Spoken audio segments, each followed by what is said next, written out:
हाँ जी बच्चे, एक न्यू केस स्टडी हम देखेंगे। तो देखो इस क्वेश्चन में क्या कह रहा है।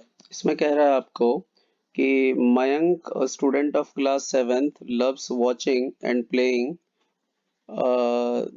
With the bird of different kind. मतलब ठीक है, वो बर्ड को पसंद करता है।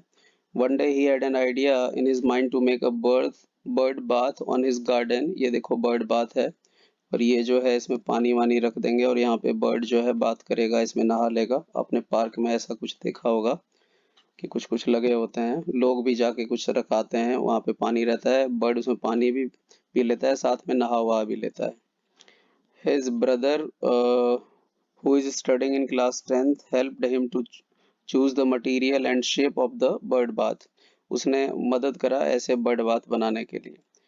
They made the shape, इसको मिटा देता हूँ। उसने कैसा शेप बनाया वो कह रहा है, cylinder with a hemispherical depression. ये सिलेंडर हो गया और इसमें एक हेमिस्फेरिकल डिप्रेशन लगा दिया, मतलब ऐसा सिलेंडर और इसी में ये हेमिस्फेयर लगा दिया। तो ऐसा वाला कह रहा है वो, शोन इन द फिगर, जो यहाँ फिगर में बता रखा है। अब यहाँ पे कुछ वैल्यू दे रखी है इनकी, क्या क्या वैल्यू है। कह रहा है हाइट जो है 1.4 है, हाइट जो है 1.45 मीटर है, और इसकी जो रेडियस है वो आपका 30 सेंटीमीटर है। अब देखो ट्रिकी कभी कभी क्या होता है, क्योंकि दोनों यूनिट डिफरेंट है, तो आप क्या करना, सबको सेम यूनिट कर लेना आप। तो जैसे ये मीटर है तो इसे भी मीटर में ले आओ, तो 30/100 कर दोगे आप, तो एक जीरो से गया तो 0.3 बन जाएगा। इतना मीटर रेडियस आ गया आपका, तो मीटर में आ गया। तो इस तरीके से आप कहीं लिख लो कि रेडियस आ गया आपका 0.3 मीटर। तो जिससे क्या होगा, जब आप सॉल्व करोगे तो आपको प्रॉब्लम नहीं आएगी। तो 0.3 मीटर और हाइट आपकी इसमें दिया हुआ है 1.45 मीटर। तो दो चीजें हमें पता चल गई। अब देखो आप क्या करोगे, इसको ध्यान से देखना। फर्स्ट क्वेश्चन क्या कह रहा है, देखो। फर्स्ट क्वेश्चन कह रहा है by using above information find the following. C S A curved surface area of hemisphere. तो आपको पता है सी एस ए जो होता है हेमिस्फेयर का, वो क्या होता है, हेमिस्फेयर का सी एस ए। तो आपको पता है वो होता है 2πr², यही होता है ना। तो 2πr² होता है, तो इसकी वैल्यू आप पुट कर दो, कितना है ये। तो यहाँ 2 का इसे मिटा देता हूँ मैं आपको। देखो ये 2 का 2 लिख दो आप, इसे मिटा दो पहले। चलिए देखिए यहाँ से, ये आपको यहाँ पे 2 एज इट इज आ गया। पाई की वैल्यू नहीं कुछ गिवन हो तो 22/7 ले लेते हैं। रेडियस अभी हमने निकाला था, कितना है रेडियस आपका, अच्छा सॉरी गलत लिख लिया मैंने ना, फॉर्मूला इसका हेमिस्फेयर का 2πr², नीचे यहाँ पे लिख दिया मैंने, r² ऊपर लिखेंगे ना, नहीं तो ऐसे में आपसे भी गड़बड़ हो जाएगा। 2πr² है ये ध्यान रखना, 2πr² यहाँ है, तो ये गड़बड़ ना हो, ये आप भी देख लेना। चलो अब देखो यहाँ पे 2 पाई की वैल्यू ये हो गया, रेडियस हमारा कितना आया था 0.3 की स्क्वायर, क्योंकि हमने मीटर में यहाँ निकाल रखा है, देखो इधर यहाँ ये वाली वैल्यू। अब इसको सॉल्व करोगे आप तो कितना आएगा, तो इसको आप सॉल्व फाइनली कर लेना, जैसे भी करोगे मल्टीप्लाई, मैं उतना टाइम नहीं लूंगा। 0.3 की आप होल स्क्वायर कर दोगे आप, तो कितना आ जाएगा आपका, ये आपका मीटर स्क्वायर में आंसर लाना है ना आपको। तो इसको जब सॉल्व करोगे तो कितना आएगा, तो 0.3 है आपका ये। तो इसका जब आप सॉल्व करोगे तो कितना आएगा करके देखो आप। ये आ जाएगा आपका 0.09, इसको सॉल्व कर लेना आप, मैंने यहाँ कर दिया है। जब इन सबको आप मल्टीप्लाई करोगे तो फाइनली कितना आ गया, एक काम करो, ये थोड़ा इससे कॉम्प्लिकेटेड सा लग रहा है, ये इसको थोड़ा आसान कर लें क्या।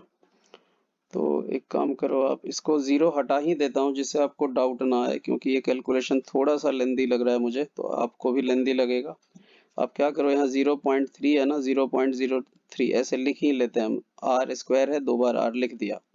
अब देखो इसका डेसिमल हटाने पे नीचे जीरो आता है, ये तो हमें पता ही है, तो ऐसे रख लेते हैं। तो अब ऊपर क्या आ गया, ऊपर में देखो थोड़ा आसान करने के लिए ऐसा किया, आपको जैसा दिल करे कर लेना आप। तो ये क्या आ गया, फाइनली 2 इंटू ऊपर आ गया 22 इंटू ऊपर 3 3 जा 9 भी आ गया, 9 आया ना, और नीचे देख लो ऊपर 9 आ गया, 3 3 जा 9 और अपॉन में 700 आ गया। तो इससे आप डिवाइड कर लेना, तो कितना आता है मैं तो इधर कैलकुलेट कर लेता हूँ, आप जो है आप अपना खुद से कर लेना।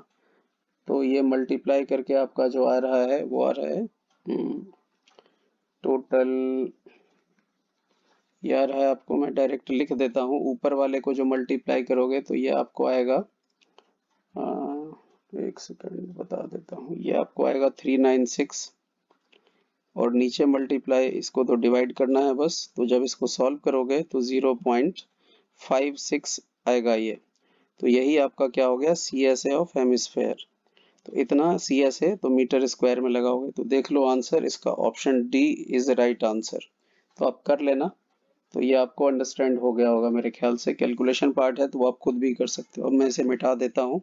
सेकेंड पार्ट देखो आप इसका, सेकेंड पार्ट में क्या कह रहा है देखिए आप, सेकेंड पार्ट में कह रहा है आपको कि curved surface area of cylinder बताना है।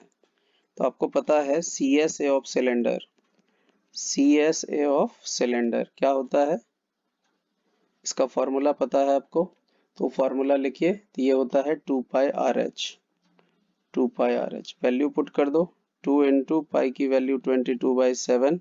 लेकिन प्रॉब्लम है यहाँ जो आंसर दिया हुआ पाई में दिया हुआ है, तो आप पाई में ही रखोगे, क्योंकि यही दिमाग लगाना होता है कि क्वेश्चन को थोड़ा ऑब्जर्व करेंगे आप, पाई के ही टर्म में है। और रेडियस आपका है 0.3, अभी हमने निकाला है, ऊपर देख लेना आप यहाँ पे। और हाइट हमारे पास दिया हुआ है 1.45, ये देखो ये हाइट यहाँ लिख भी दिया है वैसे मैंने, और अपॉन में कुछ नहीं है, इसको जब आप मल्टीप्लाई करोगे तो आप टोटल कर लेना। मैं डायरेक्ट आंसर लिख देता हूँ मल्टीप्लाई, जैसे 2 को और इसको मल्टीप्लाई कर लेना, इस सबको जब आप मल्टीप्लाई करोगे तो ये कुछ आएगा 0.87, मिटा लो थोड़ा बड़ा सा, ये जब मल्टीप्लाई करोगे तो कितना आएगा 0.87 आएगा, और साथ में पाई एज इट इज है तो पाई का पाई आ जाएगा, तो यही इसका आपको आंसर हो जाएगा, इतना मीटर स्क्वायर। देखो कोई ऑप्शन है इसका, तो क्लियरली दिख रहा है इसका ऑप्शन कौन सा है, डी जो है वही आंसर है जो हमारा आया है 0.87, तो डी इसका राइट आंसर हो गया ये वाला। तो क्लियर हो गया होगा। तो हमें क्वेश्चन देखना है, अगर पाई के टर्म में है तो पाई के टर्म में छोड़ देंगे, और अगर सेंटीमीटर स्क्वायर में है तो सेंटीमीटर स्क्वायर में लाएंगे, मीटर स्क्वायर में है तो मीटर स्क्वायर में लाएंगे। तो ये जो इजी लगे आप वो वाला काम करोगे। नेक्स्ट क्वेश्चन देखिए, थोड़ा ऊपर कर देता हूँ मैं इसको, वैल्यू तो पता चल ही गई अब आपको। क्वेश्चन नंबर इसका थर्ड पार्ट देखो, थर्ड पार्ट में क्या कह रहा है, थर्ड पार्ट में कह रहा है total surface area of bird, total surface area of bird bath निकालना है, टीएसए। तो देखो बर्ड बाथ क्या चीज से बना हुआ है, इसको थोड़ा सा जूम मैं करता हूँ कम। देखो ये क्या चीज से बना हुआ है, इसमें एक सिलेंडर है, सिलेंडर है, तो सिलेंडर का क्योंकि सिलेंडर कवर्ड नहीं है, जैसे मान लो ये सिलेंडर है तो ये खाली ऐसे सिलेंडर है, तो इसे कहते हैं हम टीएसए ऑफ बर्ड बाथ जो है आपका, देखो टीएसए ऑफ बर्ड बाथ, इसका जो बर्ड बाथ का टीएसए होगा, तो आपको पता है इसमें क्या क्या है, एक तो सीएसए ऑफ, एक तो सीएसए ऑफ, देखो सिलेंडर हो गया क्योंकि ये सिलेंडर है, तो सीएसए ऑफ सिलेंडर है क्योंकि कवर्ड नहीं है जो टीएसए लिखोगे, प्लस और क्या है, एक ये भी है हेमिस्फेयर, ये भी सीएस है, खाली है तभी तो बर्ड उसमें नहा पाएगा, तो इसमें क्या हो गया, बात करने के लिए जो बना हुआ है, तो ये भी कवर्ड नहीं है, मतलब ये भी सीएस है, तो सीएस ऑफ हेमिस्फेयर। तो ये दो चीज आप इसमें बस निकाल दो। अब देखो सीएस ऑफ, इसका सीएस जो होता है सिलेंडर का, वो क्या होता है सीएस, तो वो आपको पता है वो होता है 2 pi R H, 2 pi R H. और C S A of hemisphere क्या होता है, तो हेमिस्फेयर होता है 2 pi R square, 2 pi R square. तो देख लो ये कोई ऑप्शन है इसमें, अच्छा हमें इसको सॉल्व करना है तो वैल्यू पुट करना पड़ेगा हमें, तो इसकी वैल्यू पुट कीजिए आप, कितना आएगा फाइनली। एक तो जो इसको है थोड़ा सा और कंप्रेस कर देता हूँ, जैसे देखो दोनों में 2 पाई कॉमन है और आर भी, तो 2 पाई आर ले लेता हूँ कॉमन, और इसमें बच जाएगा एच ये वाला, और उसमें 2 आर है तो एक आर बच जाएगा प्लस आर, तो ये देख लेना। तो फाइनली ये आ गया। अब इसको हम कर देते हैं वैल्यू पुट, तो क्या क्या है देखो यहाँ ध्यान से, कि एक काम करते हैं इसको, 2 है इंटू पाई की वैल्यू आपको 22/7 है, इंटू रेडियस कितना दिया हुआ है, रेडियस दिया हुआ है आपका 0.3 दिया हुआ है, और इंटू में हाइट कितना है 1.45 है, प्लस और वो दिया हुआ है आपका फिर से 0.3। जब इसको आप सॉल्व करेंगे फाइनली, क्योंकि यहाँ वीडियो लंबी हो जाएगी तो मैं ज़्यादा यहाँ बताऊंगा नहीं, आपको सीधा मैं आंसर बता देता हूँ। कैलकुलेट करोगे जब इसे आप, तो आपका आंसर आएगा यहाँ पे।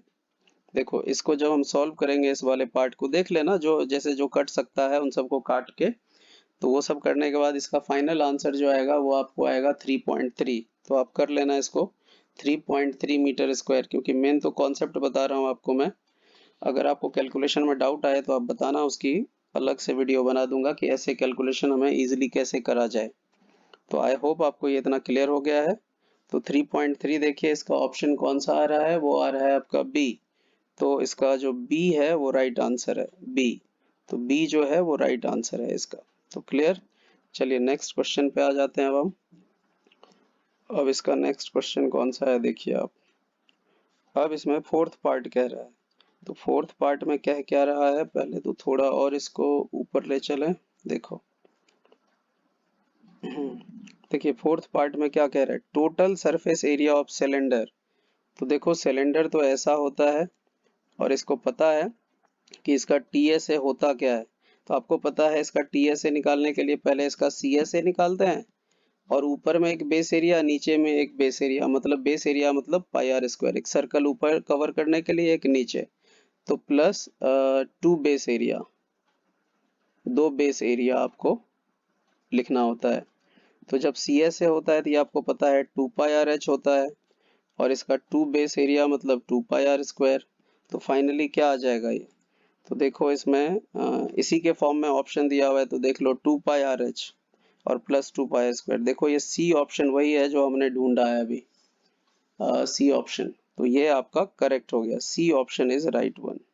तो इस तरीके से कभी कभी आपको इसमें से कॉमन लेके भी बताया जा सकता है कि किसी भी फॉर्म में आंसर दिया जा सकता है। तो कॉमन लेके अगर दे देता तो क्या कॉमन आता, 2 pi R H plus are होता। अगर ये ऑप्शन होता तो इसको टिक करते, लेकिन जो है वो हम टिक करेंगे। तो ये थोड़ा हमें दिमाग लगाना है इसमें। और नेक्स्ट क्या है आपका लास्ट, वो कह रहा है आपको कि during the conversion of solid, ये रिपीटेड है ये फॉर्म, आपको पता है कि देखो जब एक सॉलिड से दूसरा, solid from one shape to another, मतलब अगर किसी एक शेप से कोई दूसरा कुछ बना रहे हो आप, तो आपको पता है इसे मेल्ट करना होता है हमें, मेल्ट करना होता है। मेल्ट करने का मतलब वॉल्यूम, और जितना ये मेल्ट होगा उतने का ही ये प्रोडक्ट बनेगा, मतलब वॉल्यूम कभी भी चेंज नहीं हो सकता, जितना ये है उतना ही ये रहेगा। तो वही कह रहा है कि वॉल्यूम जो नए का होगा, इसको मेल्ट किया, मान लो इसको मेल्ट किया और ये बनाया, तो वॉल्यूम जो होगा वो क्या होगा, तो वॉल्यूम सेम रहेगा। तो देखते हैं इसमें ऑप्शन क्या क्या है। तो देखो इसमें कह रहा है पहला ऑप्शन है रिमेन अनऑल्टर्ड, मतलब वही हो गया, डिक्रीज हो नहीं सकता, डबल हो नहीं सकता, इंक्रीज नहीं हो सकता। तो देखो इन तीनों का तो मीनिंग हमें क्लियर पता है कि ये तो बिल्कुल नहीं होगा। कभी कभी रिमेन अनऑल्टर्ड अगर नहीं समझ में आता है तो यहाँ से देखो इंक्रीज नहीं होगा, ये गया डबल नहीं होगा, डिक्रीज नहीं होगा, तीनों गलत हो गया, मतलब यही सही होगा। रिमेन अनऑल्टर्ड का मतलब ये यही होता है कि सेम रहेगा। तो आई होप आपको अच्छे से अंडरस्टैंड हो गया।